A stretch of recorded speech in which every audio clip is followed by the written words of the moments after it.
Uyakuchithela, usumbambile awusamthandi manje, usufuna ukuphila naye ngendlela yakho. Lalela-ke, wena ufika kumina ne-under yakhe engcolile. Awusho bayafaka amandla abantu benu, kulungile-ke impela ukuthi usilekelela. Ufike ne-under yakhe engcolile kumina, mina ngizoyisebenza le under le. Phinde futhi ukunike yona, uyibuyisele back la oyithathe khona. Is-ayine elayinini yakhe yamadola, ahlala khona amandisi wakhe oyimantshini. Akunankinga, uyibuyisela kodwa back la oyithathe khona.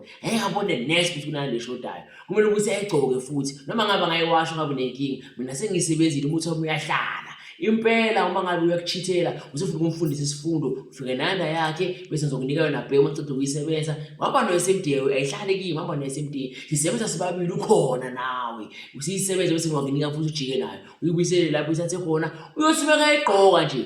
Isishayile. Isishayile lapho. Ayeke iphinde ivuke ndawo.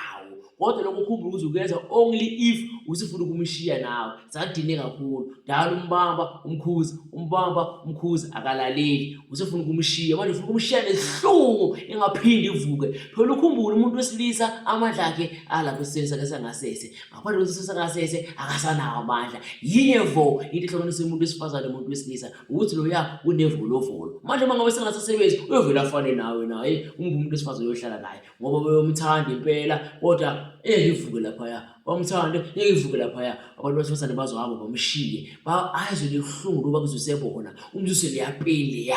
Akekho umuntu wesifazane uzofuna ukuhlala nomuntu wesilisa ongasebenzi izinto yakhe. Naye umuntu wesilisa ipride yakhe, i-ego yakhe, ukuyithemba kwakhe, ubudoda bakhe, into eyithuba elingqayizivele yakhe yile ya. Ngaphandle kwayo usumbule laphila, umbone wapheka wamthulula. Ngaphandle kwayo umqedile. Uma ngabe ufuna ukumlaya wena kodwa ungasamthandi, uletha under yakhe ngiyisebenze ujike nayo uyibuyisela bihlele khona. Kodwa ukhumbule lokho kwenza uma ngabe nawe usofuna ukuhamba ngoba hayi ukuthi uvuka kuwena kuphela. Le ukuthi siyisebenze uyibuyisela ayigqoke bese yashaya yenze ukuthi angasavuki indawo enhlobo. Uma ngabe wona kodwa nawe usamthanda ungayenzi ke leyo. Wena ke ngakulokhela yena ngendlela ukuthi ivukele kuwena kuphela. Kodwa uma ngabe usamthandi okuyimpande leke ikhipha njengamanje engiyibiza ukuthi umgobandlovu, hawu ishayile. Angena umgobandlovu lomqabangayo wena lo ungamiswanga, lo mixsiwe sigoba lethulusi lakhe ngoba lendlovu yakhe ufihlala iphakamisa ayihloma isiyamhlula manje mlalisele yona ke manje